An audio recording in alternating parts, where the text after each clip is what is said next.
Hein, Luiz Fabiano?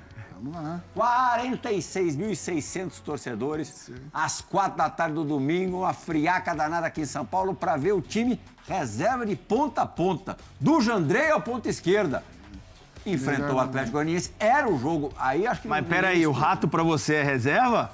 Não sei, hein? Não sei, hein? Mas não, nesse momento é. Porque tava machucado. O Rato tá joga voltando, no meu tal. time, joga fácil. Joga no meu também. No meu também. Vocês vão jogar com 12, né? Senão vocês vão contra o Nacional, vocês vão com 12, né? Não, mas Vai jogar o Luciano. Vai jogar o Luciano. vai jogar o Luciano. Mas, pra você, jogaria o Rato ou o Luciano? Porra, pirra. Sim, Nesse jogo contra o Nacional no Uruguai. Nesse momento, vamos falar de momento. Momento. Momento, o Luciano vem de titular, Você tá dando você não conta sacaria do recado, agora. eu não sacaria agora. Mereceria mais um tempo aí. Mas no intervalo... Dependendo, né?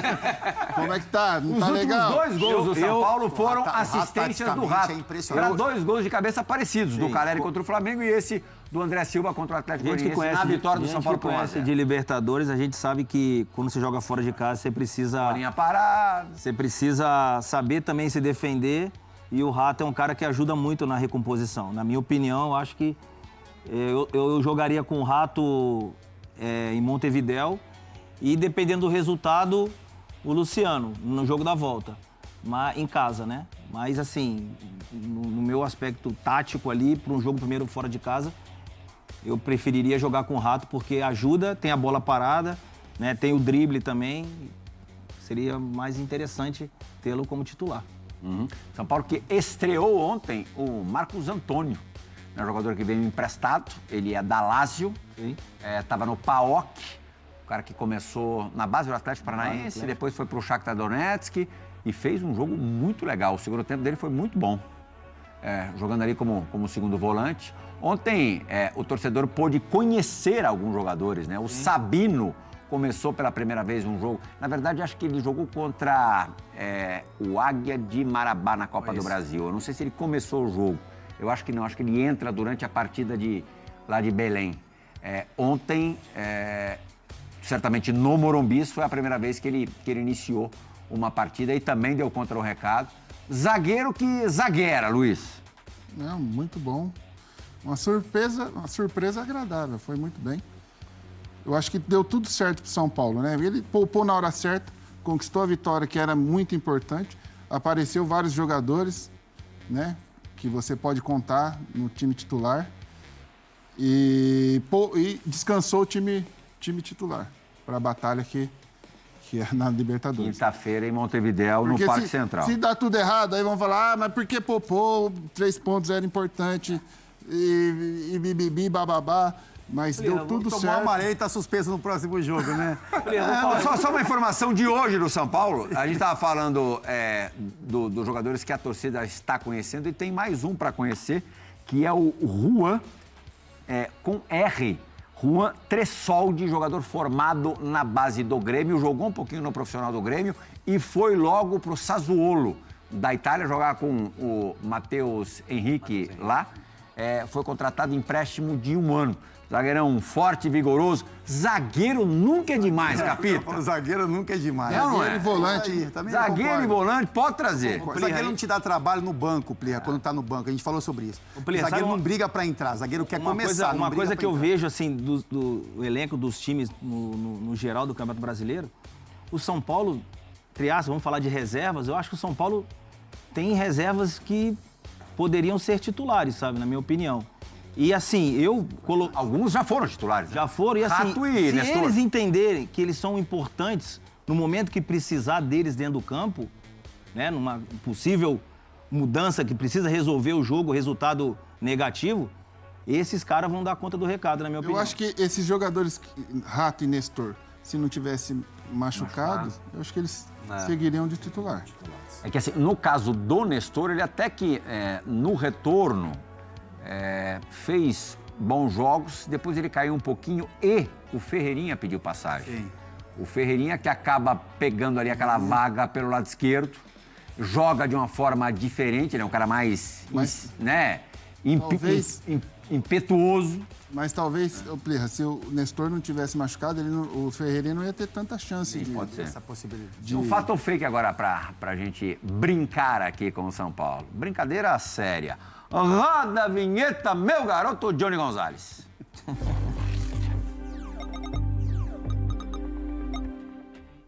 Luiz Zubeldia recebeu o seu cartão de número 123 desde a sua chegada ao São Paulo. Mas vou falar pra vocês. O do meio de semana, na semana passada, na quinta-feira passada, contra o Goiás na Copa do Brasil, que foi vermelho, expulsão direta, e esse amarelo de ontem foram perseguição, na minha modestíssima opinião. O Carlos Belmonte, diretor de futebol do São Paulo, ontem, depois do jogo, também marcou ali posição, dizendo que, na grande maioria dos casos, os cartões para o Zubeldia eram justos. Os 122 eram justos. Ele apronta mesmo, mas que estão começando a carregar na tinta. Estão começando a perseguir o treinador argentino. É fato ou fake que já está rolando uma perseguição para cima do Zuba? Hein, Fabuloso? Fato. É fato. Ontem ele deu uma pisadinha. Eu sei como é que é. Eu já passei por isso. E ele já tem mais cartão que eu, viu? Acho que não, né? Ô, louco, não, aí você pegou pesado. Não vamos exagerar, né? Calma. Mas aquele pulo que ele deu no chão ali... Que coisa maravilhosa. Eu gosto do estilo. Aquela calça mais... O Johnny não tem essa. O Johnny não tem essa aí. Vamos ver se o Johnny... Cadê o ponto, Johnny? Aquela calça lá Lugano. Com a meia por cima da calça. E o agasalho pra dentro da calça é uma coisa maravilhosa. Nosso treinador muito estilo. Ele já tinha que tomar um amarelo só pelo estilo. Só pelo estilo. Na hora que ele entrava, já tomava um amarelo, pelo estilo. Era o amarelo da moda. Mas os números são incontestáveis. É um trabalho muito bom. Só tem esse detalhe e acho que estão dando uma exagerada. Você não acha, não, que às vezes o juiz já avisa ele, de repente, antes do jogo, já, entendeu? Por todo o histórico, tudo. A gente não sabe o que foi conversado antes, né, Fábio? Exatamente. Às vezes já foi comunicado, já foi avisado. Aí a primeira reclamação, o cara já toma o cartão mesmo. E quando o árbitro sai do outro lado do campo para vir dar o cartão amarelo, é porque ele não viu, né? Porque alguém falou no ouvido dele. E aí, essa é a dúvida, é se quem falou no ouvido dele, que deve ser o quarto árbitro, o quanto que ele já não tinha avisado que não era para ele fazer esse movimento. Agora, eu acho, Plirra, que, assim, pro bem do São Paulo, que eu acho que o treinador tem muita importância ele na está beira fora do próximo jogo. Isso. É a quinta vez que ele vai se ausentar do banco de reservas. E agora num clássico contra o Palmeiras no final de semana no Allianz Parque. Eu acho que o treinador faz muita falta na beira do campo, na substituição, na movimentação, na correção dos jogadores, né? Aquele recado imediato. O Zubeldia é muito bom treinador, né? Ele tem ótimas ideias, ele mexe com os jogadores ali na linha, né? No seu espaço, mas ele sabe mexer com as peças, ele sabe motivar, joga como time. Joga junto. Exatamente. Então, assim, não é... Eu vi o Rato falou sobre isso, né? Os árbitros têm que entender a maneira dele. Eu acho que isso pode acontecer, mas ele também tem que entender aonde ele está, a maneira como ele tem que se comportar, até para tirar um pouco esse peso dele, né? Se comportar de uma forma um pouco, né, mais equilibrada, para deixar passar essa poeira, baixar um pouco mais, porque ele é importante na beira. Vamos pro break, que daqui a pouco tem Rei da Rodada. Rapidamente, os números do Zubeldia: 27 jogos pelo São Paulo, 16 vitórias, 7 empates e só 4 derrotas. Um aproveitamento aí na casa dos 70%. Fantástico. Muito positivo. Aí, São Paulo, este é o confronto de quinta-feira, oitavas de final também desta Libertadores. E um confronto tradicionalíssimo. Em 10 jogos para o Nacional nessa Libertadores, são 6 vitórias, 1 empate e 3 derrotas. Um aproveitamento de 63%. E o São Paulo, em 6 partidas, venceu 4, empatou 1, perdeu 1 e tem um aproveitamento de 72%. Muito bem, Donk. Este Nacional em São Paulo. Temos o Edu conosco? Temos o Edu Afonso? Temos sim, né? Então chega para o nosso papo, Edu Afonso, com as informações deste jogo. E depois o nosso André Donk também arremata por aqui. Um beijo, amigo. Bem-vindo. Tudo bem, Glaucia? Como é que você tá? Um beijo, um abraço ao Renato, ao Dom, que é o fã de esportes.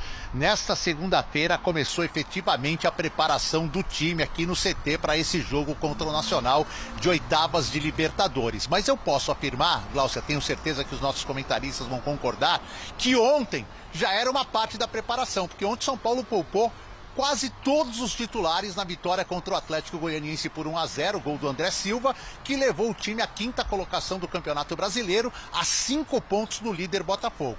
É verdade que 4 titulares entraram no decorrer da partida, no segundo tempo. Luciano, Ferreirinha, Arboleda e Bobadilha. Mas jogaram muito pouco. Aliás, o Luciano e o Ferreirinha desperdiçaram uma grande chance de aumentar o placar.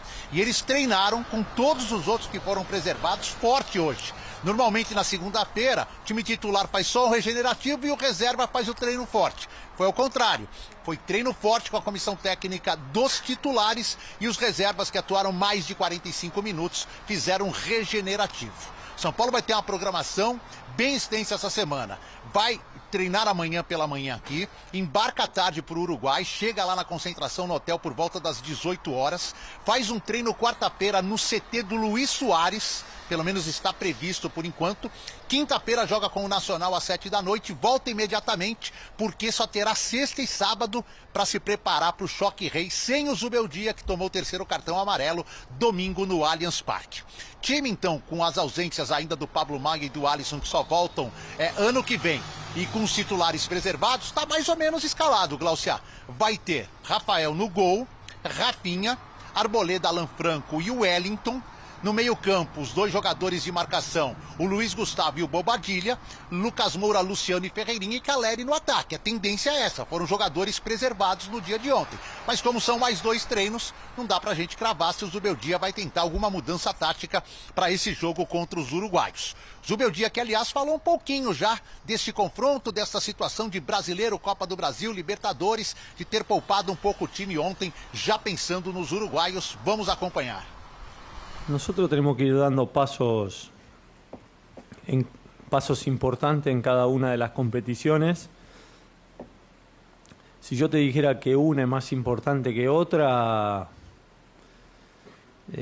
creo que le estaría dando un poco la espalda a la historia del club. Más allá de, sabemos bien que la Copa Libertadores siempre es el gran torneo para todos los equipos de Sudamérica, como la Conca Champions en el norte de nuestro continente, como la Champions en Europa. Pero decir que esta es más importante, que un torneo, una copa es más importante que otro, hoy a esta altura no tiene sentido. Estamos en el mes de agosto, estamos con los 3 frentes medio que comenzando el campeonato Brasil, la Copa Brasil, ya empiezan cuartos de final. Brasileirao se cruzó el Ecuador y vamos para la segunda vuelta. Ya estamos transitando en la segunda vuelta. Y en Copa Libertadores estamos en octavos de final. Es como que en todo estamos ahí de empezar a transitar un nudo que hay que ver cómo se resuelve y cuál es el desenlace, ¿no? de estas 3 histórias. Muito bem, tá então o Zubeldia. São Paulo realmente espera ser o adversário de Copa do Brasil, tenta passar pelo Nacional para chegar às quartas da Libertadores e é o 5º colocado no Brasileiro. Rapidinho, Glaucia, 2 notícias de bastidores que envolvem o mesmo nome, só que escritos de maneira diferente e 2 situações diferentes. O Juan, atacante, que se escreve com J, está indo embora para um time da Turquia. O Southampton assinou um pré-contrato com ele. Ele tem contrato até o final do ano com o São Paulo, porém, o Southampton vai emprestá-lo para um time que está subindo da segunda para a primeira divisão turca. E com isso, esse time vai pagar 900 mil euros para que o São Paulo quebre esse restante de contrato e libere ele nesta janela. Ele não deve vestir mais a camisa do São Paulo, não foi nem aproveitado no time reserva ontem. E o Juan, com R, zagueiro, de 25 anos, que começou no Grêmio e que estava no Sassuolo, ou está ainda no Sassuolo, tem boa chance de reforçar o São Paulo, mas dificilmente para essa fase da Libertadores. Teria que ser inscrito hoje, talvez para a próxima se o São Paulo passar. A negociação por empréstimo está sendo encaminhada, ele fez não muitos jogos, 63 jogos em 3 anos pelo Sassuolo, e pode ser aí um reforço para a zaga que o São Paulo procurava desde a saída do Diego Costa. Então um Juan saindo embora e o outro Juan pode chegar, Glaucia. Bom, Edu, obrigada pelas informações, trazendo aí a preparação do São Paulo para esse jogo contra o Nacional Libertadores. Donk, o Zubeldia se apega muito também à história do clube. Me lembro quando sai o sorteio, se não me engano foi o Paulo Calçade que falou sobre isso, como parecia muito aqueles tempos áureos de São Paulo na Libertadores, esse confronto contra o Nacional do Uruguai. O que a gente tem para esse jogo? A real possibilidade de um São Paulo ir até o Uruguai, trazer já encaminhado também essa classificação que decide em casa, já que vai levando as 3 frentes, como o Zubeldia falou. Pois é, o time é muito forte, eu acho que ele tem condições de ir lá buscar o resultado. E eu entendo o discurso do Zubeldia, embora em algum momento você tem que dar uma segurada, como ele fez. Por mais que seja uma frente, o São Paulo tem condição de pensar em uma boa colocação no Brasileiro, não sei se disputar o título, mas a partir do momento que você põe o time todo reserva, você também reconhece esse cenário que não é fácil. Mas eu entendo o discurso do Zubeldia e faz sentido com o momento do São Paulo. Acho que isso se enquadra de acordo com o momento de cada time. E o São Paulo pode se permitir vislumbrar situações nas 3 frentes, que o trabalho está sendo muito bem feito. E é legal para o torcedor, porque esse confronto do Atlético Goianiense foi o melhor possível. Você consegue poupar os jogadores num momento tão decisivo da temporada, consegue os 3 pontos e também destacar que ainda teve a estreia do Marcos Antônio, que é um cara que vai chegar para somar muito, considerando as lesões do Pablo Maia e também do Alisson, e ele vem para reforçar esse setor e jogou muito bem, fez uma boa estreia. E é um São Paulo que vem embalado pelo trabalho, um dos melhores trabalhos do futebol brasileiro nessa temporada. Só que do outro lado, ainda que eu acho que o São Paulo é favorito no confronto, também tem um embalo. Porque desde que o Martin Lasarte assumiu o Nacional, o time não perdeu, 4 vitórias e 2 empates, 17 gols marcados em 6 jogos. Vem com reforço, um nome conhecidíssimo formado no clube, Sebastián Coates, zagueiro que estava no Sporting. Vem o Nico Lopes, que é conhecido da gente também, que passou pelo Internacional, veio do futebol do México. Tem o Galeano, que passou pelo São Paulo, também é um dos nomes que estão nesse elenco do Nacional. É um time que está num bom momento por conta dessa chegada do seu novo treinador, ainda que eu acredite que o São Paulo é mais time, vive um momento melhor, tem mais condições, só que não é um adversário que vem numa situação complicada, como a gente acabou de citar do Atlético Mineiro. É um time que chega num momento melhor, mas de qualquer forma o São Paulo é favorito para o confronto e eu vejo com condições de abrir vantagem já jogando no Uruguai. E o São Paulo, que em algum momento da temporada deu uma oscilada, agora também já indo muito bem, mesmo quando o Zubeldia também precisa mexer na sua equipe. Mais um confronto deste meio de semana na quinta-feira, este Nacional e São Paulo, jogo pela